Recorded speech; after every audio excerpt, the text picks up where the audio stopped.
Good morning students, welcome to my channel Aayansi online classes. आज हम लोग इस वीडियो के माध्यम से मैट्रिक बिहार बोर्ड परीक्षा 2023 के लिए महत्वपूर्ण सब्जेक्टिव प्रश्न को देखेंगे, जो हमारी विषय विज्ञान से लिया गया है।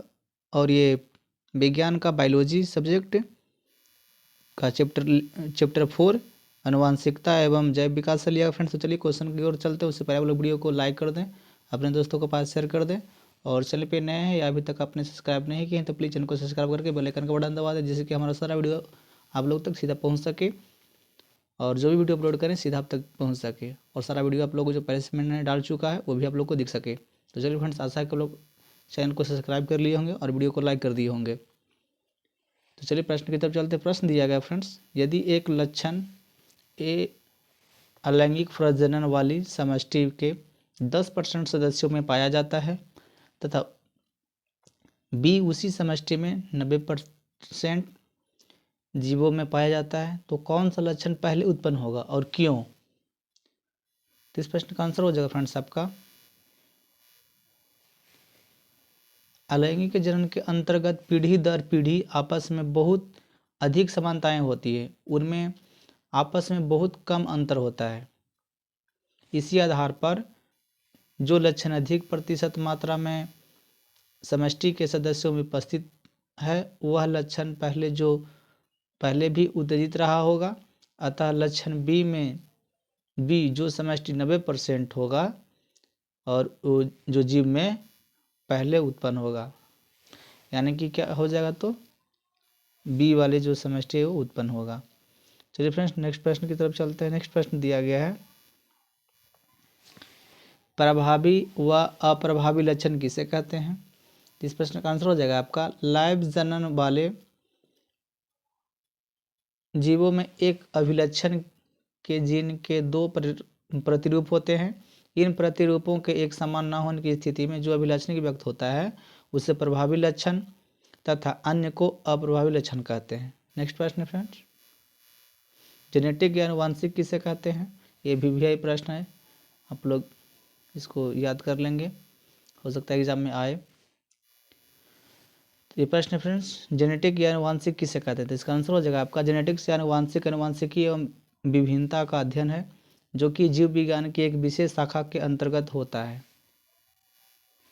नेक्स्ट प्रश्न फ्रेंड्स, जीन कोष क्या है?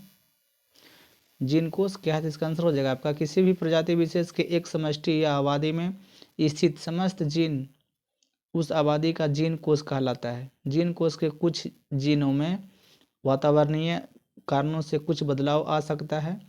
जीन में होने वाले ऐसे चयनित बदलाव पीढ़ी दर पीढ़ी वंशागत होते रहते हैं।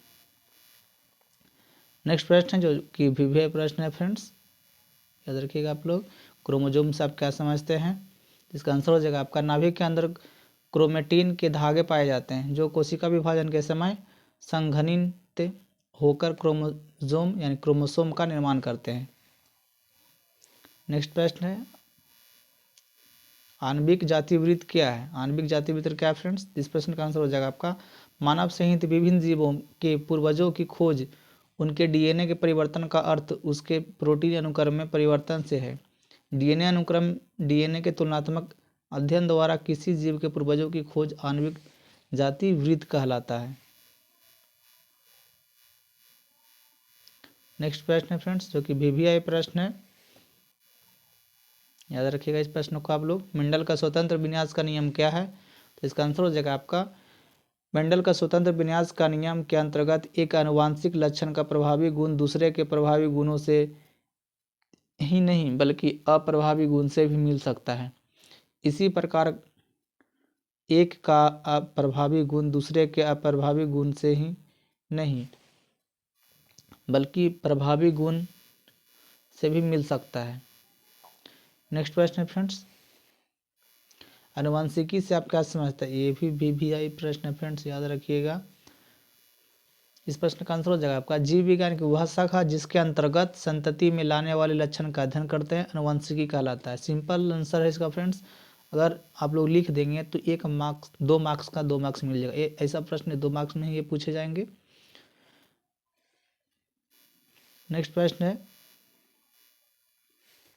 जैव विकास किससे कहते हैं? तो तो इस प्रश्न का आंसर हो जाएगा आपका जीव विज्ञान की वह शाखा जिसमें जीवों की उत्पत्ति तथा उसके पूर्वजों का इतिहास तथा समय समय पर उनमें कुछ क्रमिक परिवर्तनों का अध्ययन किया जाता है, जैव विकास कहलाता है।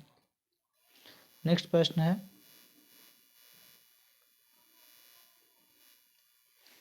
हम अपने माता पिता के समान क्यों होते हैं? ये भी VVI प्रश्न है फ्रेंड्स। हम अपने माता पिता के समान क्यों समान होते हैं?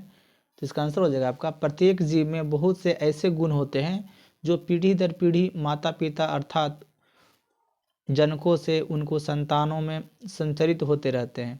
ऐसे गुणों को आनुवंशिक गुण या पैतृक गुण कहते हैं। इन्हीं गुणों के कारण हम अपने माता पिता के समान होते हैं। तो ये भी सटीक आंसर है फ्रेंड्स, बहुत अच्छा सटीक आंसर है, इसलिए आप लोग इस प्रश्न को याद कर लेंगे। नेक्स्ट प्रश्न है फ्रेंड्स,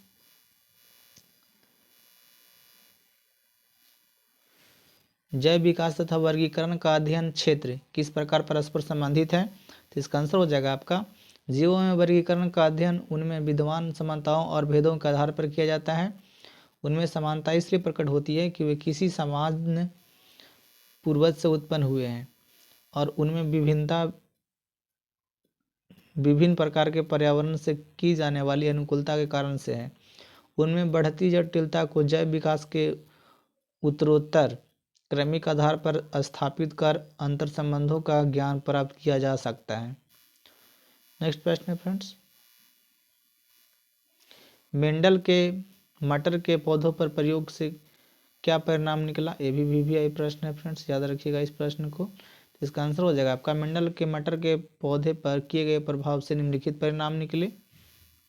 पहला क्या हुआ था फ्रेंड्स कि पौधे में लक्षण गुण इकाइयों द्वारा नियंत्रित होते हैं, उन्हें कारक कहा जाता है। प्रत्येक लक्षण के लिए युग्मक में एक कारक होता है, जैसे लंबाई, फूल का रंग।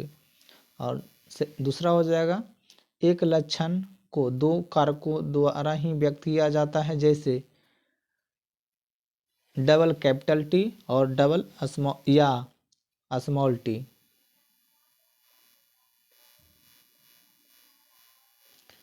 नेक्स्ट प्रश्न है फ्रेंड्स, लिंक क्रोमोसोम किसे कहते हैं? ये भी VVI प्रश्न है, याद रखिएगा। इसका आंसर हो जाएगा आपका मनुष्य में 23 जोड़े क्रोमोसोम होते हैं। इनमें 22 जोड़े क्रोमोसोम एक ही प्रकार के होते हैं, जिसे ऑटोसोम कहते हैं। 23वां जोड़ा भिन्न प्रकार का होता है, जिसे लिंक क्रोमोसोम कहते हैं। यह दो प्रकार के होते हैं, एक्स और वाई। एक्स क्रोमोसोम लंबा और छड़ के आकार का होता है।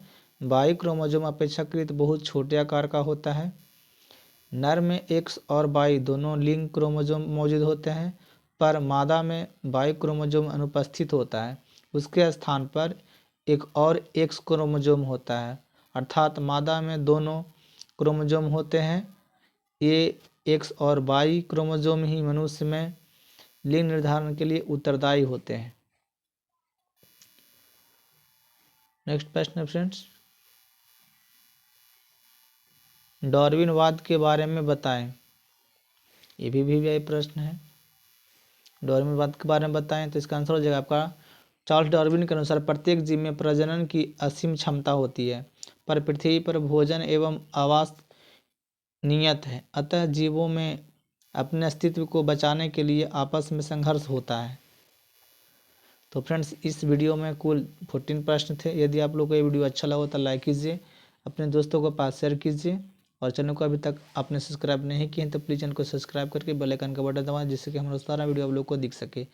फ्रेंड्स, एक बार रिवीजन अवश्य कर लें, और जो भी वीडियो को देखें पूर्ण रूप से देखें, पूरा वीडियो देखें, ताकि पूरा ज्ञान हो, और ध्यान से पढ़ें फ्रेंड्स। ये नहीं कि जब भी बुक हो या वीडियो किसी भी प्रकार का हो तो एक दो क्वेश्चन पढ़ें फिर इधर उधर चले गए, इस प्रकार से पढ़ाई नहीं होगा। अगर अपने माता पिता का नाम रोशन करना चाहते हैं, टॉप करना चाहते हैं, तो ध्यान से पढ़ना होगा, मन लगाकर पढ़ना होगा। तो थैंक यू फ्रेंड्स, आशा है कि आप लोग समझ गए होंगे। तो थैंक यू फ्रेंड्स, जय हिंद, जय भारत।